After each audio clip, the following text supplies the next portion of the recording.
जवानी का जो स्तर पैसा कमाने का जुनून था सर, तो उसी के लिए मैंने पहले तो ग्रेजुएशन कंप्लीट की। उसके बाद में मुझे अपॉर्चुनिटी मिली अपनी कॉलेज से, मैं सिंगापुर गया, मैंने होटल मैनेजमेंट किया, वहाँ पे जॉब भी करी। जॉब करने के साथ साथ फिर वही है सर, नौकरी होती है सर, अपना बिजनेस होता है। बिजनेस ये आपका अपना है सर, आप इसमें जितना आप अपना समय दोगे वो आपको उतना ही अर्निंग देगा सर। और नौकरी क्या है सर, आज आपने नौकरी खत्म, आपका पीछे कुछ नहीं रहा सर, आप अपनी फैमिली को कुछ नहीं दे पाएंगे। अगर मैं भी कहीं खत्म हो जाता हूँ, ऊपर वाला ना करे ऐसा हो, तो मैं अपने बीवी बच्चों के लिए कितना बड़ा एम्पायर, इतनी बड़ी फैक्ट्री, गोट फैक्ट्री छोड़ के जाऊंगा सर। सर लोगों का वो ये है कि ऊपर बकरी नीचे मछली, हमने आगे बकरी पीछे मछली का स्टार्ट किया है सर। मैं बिल्कुल नहीं जाऊंगा सर, जो मैं सिंगापुर कमाता था उससे ज़्यादा तो मैं यहाँ कमाने लगा हूँ। तो दोस्तों आपने वीडियोस बहुत देखी होंगी, यहाँ पर ऊपर बकरी पालन नीचे मुर्गी पालन किया जा रहा है, लेकिन आज की वीडियो में आपको ऐसे कमाल के किसान भाई से मिलाने जा रहे हैं जिन्होंने आगे बकरी पालन और पीछे मछली पालन किया हुआ है। दोस्तों कमाल की बात है कि सिंगापुर जैसी कंट्री में जॉब करने के बाद वापस इंडिया में गाँव में आकर उन्होंने बकरी पालन शुरू करा और ये डबल तरह से इनकम ले रहे हैं, यानी बकरी पालन से भी इनकम ले रहे हैं, साथ ही मछली पालन से भी इनकम ले रहे हैं। फिर कुछ इस तरह का काम शुरू करना चाहते हैं तो आज की वीडियो बहुत ही कमाल की होने वाली है।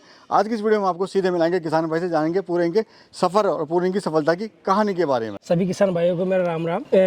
मेरा नाम पंकज कुमार सैनी है, गांव पलटी, जिला मुजफ्फरनगर। और मैं सर का बहुत बहुत धन्यवाद करता हूं जो मेरे फार्म पे आए हैं, और मैं आप सभी दर्शकों का भी बहुत बहुत धन्यवाद करता हूं। तो पंकज जी, इसकी जो शुरुआत है वो कैसे हुई, आपकी जो विदेश जाने की शुरुआत है वो थोड़ा बताइए। क्या शौक था आपको या किसी काम की तलाश में आप गए थे या पढ़ाई की तलाश में गए थे? सर जवानी का जो स्तर पैसा कमाने का जुनून था सर, तो उसी के लिए मैंने पहले तो ग्रेजुएशन कंप्लीट की। उसके बाद में मुझे अपॉर्चुनिटी मिली अपनी कॉलेज से, मैं सिंगापुर गया, मैंने होटल मैनेजमेंट किया, वहाँ पे जॉब भी करी। जॉब करने के साथ साथ फिर वही है सर, नौकरी होती है सर, अपना बिजनेस होता है। तो वही माइंड में रखते हुए मैं गाँव वापिस आया।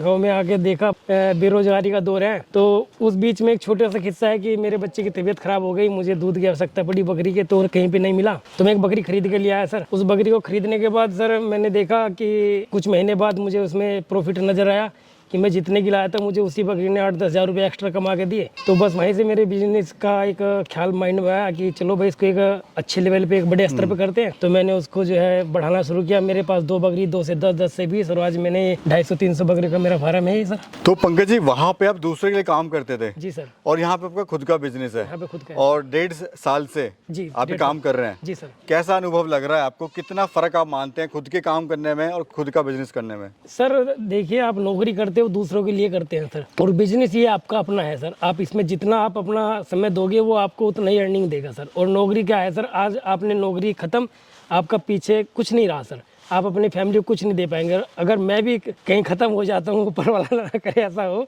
तो मैं अपने बीवी बच्चों के लिए कितना बड़ा एम्पायर, इतनी बड़ी फैक्ट्री, गोट फैक्ट्री छोड़ के जाऊंगा सर। कौन सी ब्रीड से आपने शुरुआत करी सर? और हम देख रहे हैं कि अभी 2 ब्रीड पे आप काम कर रहे हैं सर। पहले तो मैं बर्बरी लाया था सर, तो बर्बरी लाने के बाद सर लोगों की डिमांड बीटल की बढ़ी सर, तो भी मैं बीटल भी लेके आया हूँ सर। बीटल और बर्बरी 2 ही ब्रीड है सर मेरे पास। और सर ये जो मछली पालन आपने किया हुआ है पीछे, जी, लोग नीचे करते हैं और आपने पीछे किया हुआ है, क्या कॉन्सेप्ट है मछली पालन का और क्यों आपको लगा कि मछली पालन भी इसके साथ में करना चाहिए? सर लोगों का वो ये है कि ऊपर बकरी नीचे मछली, हमने आगे बकरी पीछे मछली का स्टार्ट किया है सर। और कॉन्सेप्ट ये है सर कि आप अगर एलिवेटेड सेट बनाते हो उसमें खर्चा ज़्यादा आता है। हमारी पीछे जमीन पड़ी हुई थी, हमने उसमें अपना तालाब खुदाया, और तालाब खुदाने के बाद उसमें मच्छी डाली। अब इनका जो भी वेस्टेज होता है हमारा उसमें जाता है, और साल का हमें उसमें 3-4 लाख रुपए हो जाते हैं सर। जो हमारा इसका फीडिंग का कॉस्ट आता है हमें उधर से निकल जाता है, तो दोनों तरफ से अर्निंग हो रही है सर, उसमें कोई दिक्कत नहीं है अगर आप कर सकते हैं तो। कितना प्रॉफिट आप उससे ले लेते हैं? कम से कम सर 6 महीने हमारा 1-1.5 लाख रुपए का हो जाता है सर उससे। और बकरी पालन से कितना ले लेते हैं? सर बकरी तो अभी बढ़ा ही रहे मैं, जैसे कि आपको बताया है, लेकिन अगर मैं अभी 1.5 साल बाद इसको सेल आउट करूं तो 10 से 15 लाख रुपए का प्रॉफिट सर हो जाएगा इसमें, अगर मैं अपना पूरा माल सेल आउट करता हूँ। 15 लाख वो और प्लस और 3 लाख हो सर। 17 लाख रुपए जी के आसपास आप इसे अर्निंग कर लेते हैं जी। क्या उसमें सर कोई एक्स्ट्रा लेबर या एक्स्ट्रा कोई आदमी की जरूरत सर, है? लेबर तो हमारी यही है, जाके उधर अपना डालाते हैं, जो वेस्टेज होता है लेबर का कोई खर्चा नहीं है, दाने का कोई खर्चा नहीं है, तो इसकी वेस्टेज पे पल रही है सर। तो आपको ऐसा क्यों लगा सर बकरी पालन के साथ मछली पालन भी करा जाए? सर वही है, लोगों को देख देख के सबको अकल आती है, हमें भी आगे, हमने देखा लोग एलिवेटेड बना रहे हैं, शेड बना रहे हैं, खर्चा कर रहे हैं। हमें खर्चा क्या लगा, हमने तालाब खुदाया बस जी, और तालाब खुदा के उसमें मच्छी डाल दी, अपनी ट्यूबवेल घर गया, पानी भर दिया, बस उसी से हमारा यानी आपने छोटी जगह में जी और अच्छे संसाधनों का प्रयोग करके थोड़ा सा माइंड लगा के और आपने इससे डबल इनकम आप ले रहे हैं। जी। सर ये बताइए पूरे फार्म का क्या एरिया है और इसको टोटल को बनाने में क्या खर्चा आया आपको, और टोटल लैंड कितनी है आपके गांव में? ये लैंड तो हमारी सर 25 बीघे है, और ये जो है 32,000 स्क्वायर फीट एरिया है सर। इसको बनाने में हमारा 40 से 45 लाख रुपए खर्च हुआ है सर। लेकिन हमने बड़ा शेड बना रखा है, काफी बड़ा है, इसमें 500-700 जानवर आ सकते हैं सर। लेकिन हमारे जो किसान भाई है, अगर अपना जैसे भी उनका बजट है, जिस हिसाब से 10 बकरी या 50 या 100 उस हिसाब से अपना सेट बना सकते हैं सर, कम पैसों में भी स्टार्ट कर सकते हैं। पंकज जी, समस्या आपको क्या क्या आई थी शुरुआत? सर समस्या तो हमें कोई इतनी बड़ी नहीं आई, हमने पहले ही ट्रेनिंग कर रखी थी बकरी की, और वो हम मथुरा में जो है CIRG है वहाँ से हमने ट्रेनिंग की, और उसके बाद वो छोटी मोटी जो नज़ले जुकाम बुखार की इनमें बीमारियाँ होती हैं उनको हमने फेस किया, और बस वो सॉर्ट आउट करके हमने अपना काम शुरू किया। सर प्लानिंग क्या रही आपकी जब आपने फार्म की शुरुआत करी है? सर प्लानिंग तो यही रही कि सबसे पहले तो किसी भी काम को करने के लिए उसकी जानकारी जरूरी है सर। हमने जानकारी ली, पहले ट्रेनिंग की, फार्मरों से मिले, उनसे पूछा, उनसे पूछने के बाद जो भी हमें जहाँ से भी जितना ज्ञान मिला हमने वो पूरा अपने फार्म में लगाया। शेड किस साइड से बनानी चाहिए, कितनी लंबाई चौड़ाई होनी चाहिए, उस हिसाब से हमने अपने शेड का जो है पूरा स्ट्रक्चर तैयार किया सर। ये जो सर बिकती है, कहाँ बिकती है, कैसे आपने मार्केट में? क्योंकि अगर कोई भी किसान भाई या कोई भी युवा साथी कोई काम शुरू करता है, सबसे बड़ी समस्या आती है कि एनिमल कहाँ सेल करेंगे। तो आपने कैसे अपनी मार्केट बनाई और कहाँ पे आप इसको अभी आप सेल कर रहे हो? सर हमारे पास में यहाँ मंडी लगती है सर, दबेड़ी की मंडी है, अगर मुजफ्फरनगर में मंडी है, मेरठ मंडी है सर, नज़दीकी है हमसे, तो हम अपना माल सेल आउट मंडी में भी कर सकते हैं। बाकी अगर आप अपने जहाँ भी आप इसको खोलते हैं तो डिमांड इतनी है सर, आपके पास कस्टमर वहीं आएगा, आपको जाने की जरूरत ही नहीं है। मेरे पास डेली कोई ना कोई आता ही रहता है सर। और ये बिकती किस हिसाब से सर? सर वो तो डिपेंड है कि कस्टमर किस हिसाब का है, वो अगर किलो के हिसाब से लेना चाहता है तो आप किलो में बेच सकते हैं, अगर पत्ती के हिसाब से लेना चाहते हैं पर पीस तो आप पत्ती के हिसाब से दे सकते हैं सर। हम देखें सर, आपका जो फार्म बना हुआ है बहुत अच्छे से और बहुत खुला आपने बना हुआ है, वेंटिलेशन का पूरा ध्यान रखा हुआ है, प्लस जो सूरज है वो गर्मियों में इसकी जो धूप है वो अंदर फार्म पे नहीं जाती, मतलब जो बकरियां हैं वो कंफर्टेबली रह सकती हैं फार्म के अंदर ही। बिल्कुल सर। तो कौन सी डायरेक्शन में आपने बनाया और क्यों ऐसा जरूरी है? सर बकरियों का क्या है कि धूप और सर्दी से बचाना है, तो इसीलिए हमने पूरा पश्चिम का इसको ध्यान रखते हुए बनाया। बाहर हमने ओपन एरिया भी इतना बनाया कि अच्छे से अपना घूमे फिरे, जिसको धूप में या खुले में घूमना हो या अंदर जाना है, उसके लिए हमने सर, अगर सर्दियों के लिए हमने एक अलग से भी रूम बनाया हुआ है, जिसकी लंबाई चौड़ाई मैं आपको बताऊं कि 60 बाई 20 है, 20 फुट चौड़ा है, 60 फुट लंबा है। तो हम उसको अगर ज़्यादा सर्दी पड़ती है, कुछ जानवर जो होते हैं हम उनको उसमें अंदर शिफ्ट कर देते हैं। सर अभी ये बताइए, खाने में आप इनको क्या क्या दे रहे हैं? खाने में तो सर अभी इनका इसमें गवार का भूसा चल रहा है, लौंग पत्ती चल रही है सर, और हमारे खेत में जो गन्ना उगता है उसी की भी कुट्टी करा के वो भी डाल देते हैं इनको। और दाने में सर हम इनको गेहूँ का, मक्की, सरसों की खल्ली, चोकर, छिलका, ये सब मिक्सचर बना के वो डालते हैं सर। तो दिन में कितनी बार फीड देते हो सर? सर भूसा तो हम 2 बार देते हैं और दाना 1 बार देते हैं सर। तो पर एनिमल क्या कॉस्ट आ रही है सर फीड पे? सर बड़ी बकरी पे 25 से 30 रुपए का खर्चा आता है, और जो छोटे बच्चे होते हैं उन्हें 10 से 15 रुपए खर्चा आता है सर। क्या खिलाए हमारा किसान भाई अगर कोई शुरुआत कर रहा है बकरी पालन की? तो अगर उसके यहाँ पे हरी लौंग पत्ती वगैरह नहीं है तो क्या सर खिला वो सकता है? अपना जो इसका लोकल का घास है वो खिलाए, उस पर तैयार करे, कोई दिक्कत नहीं है। बस दाने का ध्यान रखे, मैनेजमेंट साफ सफाई का ध्यान रखे, उसी पर तैयार होंगी बकरी। जरूरी नहीं कि आप लौंग पत्ती या गवार का ही मंगाए राजस्थान से, जी, वो आप अपने घास पर भी तैयार कर सकते हैं उनको। स्टॉल फीड के साथ साथ में चराई पे भी आप उसको लेके जा चराई सकते पे हैं, भी लेके ग्रेजिंग जा पे भी सकते ले हैं, सकते हैं। ग्रेजिंग पे भी लेके जा सकते हैं, वो आप जिस तरह से उसको पालना चाहें ऐसे पालें।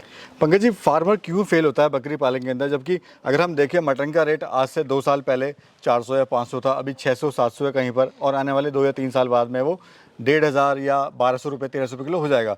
मटन के रेट तो बढ़ रहे हैं लेकिन फार्मर नहीं सक्सेस हो पा रहा है, क्या रीज़न क्या है सर? सर ये रीज़न ये है कि हम यूट्यूब देख के अपना फार्म तो खोल लेते हैं, लेकिन हम उस चीज़ को नहीं देखते कि हमें फार्म में मैनेजमेंट कैसे करना है। वो मैनेजमेंट बहुत ज़रूरी है कि आपके फार्म में एक तो स्ट्रक्चर का रहता है कि आप कितना बड़ा बनाए, कितना उसका सर्दियों में आपको उसको रख रखाव के लिए कितना उसको आपको एरिया चाहिए। फिर दूसरा रहता है सर साफ़ सफाई का। सर टाइम पे साफ़ सफाई हो रही है, चूना कली चूने का, फिनाइल का, उनका आप टाइम पे प्रयोग कर रहे हैं, वो सब चीज़ें ध्यान में रखनी पड़ती है सर। कि कोई जानवर ऐसा है कि हमारा धसक रहा है, बुखार है, जुकाम है, हम उसको नहीं देख पा रहे हैं, अब चलो हो गया, तो एक लापरवाही के कारण फार्म बंद होते हैं सर। वही कारण है कि लोगों को जो है ये फार्म खोलने के बाद उनके बंद हो जाते हैं बहुत जल्दी। अभी पंकज जी मैं आपसे पूछूं, अगर आपको सिंगापुर जाने का वापस ऑफर मिले तो क्या आप सिंगापुर जाएंगे? नहीं, बिल्कुल नहीं जाऊंगा सर। जो मैं सिंगापुर कमाता था उससे ज़्यादा तो मैं यहाँ कमाने लगा हूँ, तो मैं सिंगापुर क्यों जाऊँगा। कोई शुरुआत करना चाहे बकरी पालन की, कम खर्च में, कम बजट में, कम चीज़ के पास पैसा हो, शुरुआत कैसे कर सकता है और कितनी बकरियों से इसको शुरुआत करना चाहिए? सर वो 10 बकरी ला सकता है, 10 बकरी ला के एक बोर लिया है, 10 बकरियों पे एक बोर इनफ है सर, और वो लाकर अपना पालें, स्टार्ट करें, उसमें कोई दिक्कत नहीं है सर। कम बजट में ही काम हो जाएगा, इतना बड़ा उनको एरिया भी नहीं चाहिए, और वो 10 बकरियों को अपना ग्रेजिंग के लिए भी लेके जा सकते हैं, अपना खिला पिला के लिया और शाम को उनको दाना डाल दे, वो ईजिली पल जाएंगे सर। इनमें बीमारी वगैरह कुछ आती है क्या? बीमारी आती है सर, आप टाइम पे वैक्सीन करें, इनकी PPR करें, इनको ETTT के इंजेक्शन लगाए, गोट पॉक्स का लगाए, बरसात के टाइम में इनको FMD का टीका लगाए, उस चीज़ का ध्यान रखें बस आप। तो बीमारी तो आती है सर, अगर आप लापरवाही करेंगे तो बीमारी आएंगी। अब सर मुझे ये बताइए, कोई अगर शुरू करना चाह रहा है बकरी पालन तो कौन सी नस्ल का चुनाव करें? क्योंकि अक्सर जो हमारे किसान भाई बड़े कंफ्यूज होते हैं कि सर हमारे यहाँ बहुत ज़्यादा गर्मी पड़ती है, हमारे यहाँ बहुत ज़्यादा सर्दी पड़ती है, तो किस नस्ल का चुनाव करें ताकि उनको सही तरीके से वो बकरी पालन कर पाएँ? सर हमारे यहाँ बर्बरी और बीटल यही दो नस्ल हैं जो अच्छे से सर्वाइव कर सकती हैं। ये गर्मी में भी रहेंगी, सर्दी में भी रहेंगी। यूपी की बात करें यूपी की बात करें तो अगर सर, क्योंकि लोग अक्सर क्या करते हैं कि राजस्थानी बकरी लिया है, लंबे लंबे कान है, खूबसूरत है, गुजरी है, लेकिन वो हमारे यहाँ आप एक दो तो पाल सकते हैं, लेकिन आप फार्म नहीं खोल सकते उनका। उनमें बीमारियाँ बहुत जल्दी आती है। यानी जो लोकल बकरी है उससे शुरुआत करें, उससे शुरुआत क्योंकि वो क्लाइमेट के अंदर ढली हुई है और उसको पालने में भी आसानी होगी। जी जी। और सर क्या कहना चाहते हैं हमारे युवा दर्शकों से जो आपको देख रहे हैं? सर मैं तो यही कहना चाहूँगा, आप ये बकरी फार्म करें, इसमें कोई दिक्कत नहीं है, बस थोड़ा मैनेजमेंट का ध्यान रखें। और एक और चीज़ मैं कहना चाहूँगा कि आप जो बीच में दलाल होते हैं ना सर, उनके चक्कर में ना पड़े। ठीक है, कोई आपको बीच में दलाली खा कहीं से दिलवाएगा बकरियाँ, वो आपको लूट लेगा। या आप किसी ट्रेडर से बकरी लोगे, आप जाओगे, वो आपसे पहले टोकन मनी के नाम पे आपसे पैसा ले लेगा 10-20-50 हज़ार रुपये, और वो फिर आपको मंडी से इधर से ऐसा कैसा माल ला के पकड़ा देगा। वो आपकी होगी मजबूरी। ठीक है, फिर आपको ख़रीदना ही पड़ेगा। तो वहाँ भी एक फार्म का बंद होने का कारण ये होता है कि आप सही से ब्रीड का चयन नहीं कर पाते और आप इन लोगों की ठगी में ठगे जाते हो। ठीक है सर, आपको अगर किसी से भी माल लेना, आप उसके फार्म पे जाएं, विजिट करें, फार्म से माल लें। वैक्सीन माल मिलेगा एक तो फार्म पे आपको अच्छा मिलेगा, तंदुरुस्त मिलेगा, गारंटी भी होगी उस माल की। बिना फार्म का माल गारंटी वाला नहीं होगा। आप हमारा फार्म है यूपी में, जिला मुजफ्फरनगर पड़ता है। आप यहाँ पे आपको जो पसंद है माल वो ले, अपने आंखों के सामने सेलेक्ट करें, पेमेंट करें और लेके जाए। हमारे पास कोई आपको एडवांस में पेमेंट नहीं करनी है, कुछ नहीं करना है। फार्म पे विजिट करें, विजिट भी फ्री है। लोगों ने बोर्ड लगा रखे हैं कि 200 रुपये चार्ज है, 500 रुपये चार्ज है। हमारा कोई चार्ज नहीं है, विजिट का कोई चार्ज नहीं है, कॉल का कोई चार्ज नहीं है। पंकज जी सल्यूट है आपको, आप विदेश की नौकरी छोड़ के इंडिया में आए और वापस जाने का आपने मन नहीं बनाया। लोग विदेश से वापस इंडिया नहीं आना चाहते, लेकिन आपने गाँव में ही सिंगापुर बना दिया है, अपने फार्म पे ही आपने। बहुत अच्छा लगा मेरे को, आपके जो जज्बात हैं, आपका जो एक्सपीरियंस है वो बोलता है काम के प्रति। मेरी शुभकामनाएं आपके साथ हैं, आप ऐसी तरक्की करें, आगे बढ़ें। और दोस्तों मैं यहाँ पे ये कहना चाहूँगा, अगर आप गॉड फार्म या पे कोई भी फार्म आप शुरू करना चाहते हैं, कोई भी काम शुरू करना चाहते हैं, तो पहले उसकी पूरी नॉलेज लें, ट्रेनिंग लें और छोटे स्केल से आप शुरू करें। अगर आप छोटे स्केल से शुरू करते हैं तो अगर नुकसान भी होता है तो आप झेल सकते हैं। अगर आप बड़े स्केल से शुरू करेंगे, नुकसान हो गया तो फिर आप इस काम को दोबारा नहीं कर पाएंगे। छोटे शुरुआत करिए, आगे तरक्की करेंगे और इस काम को ऐसी मन लगा के करेंगे तो उसमें आपकी तरक्की ज़्यादा होगी और साथ में मुनाफे के चांस आपके बढ़ जाएंगे। वीडियो कैसे लगी कमेंट सेक्शन में ज़रूर बताइएगा। मिलेंगे फिर एक और खूबसूरत यात्रा में, फिर एक और खूबसूरत जर्नी में। तब तक के लिए नमस्कार। नमस्कार।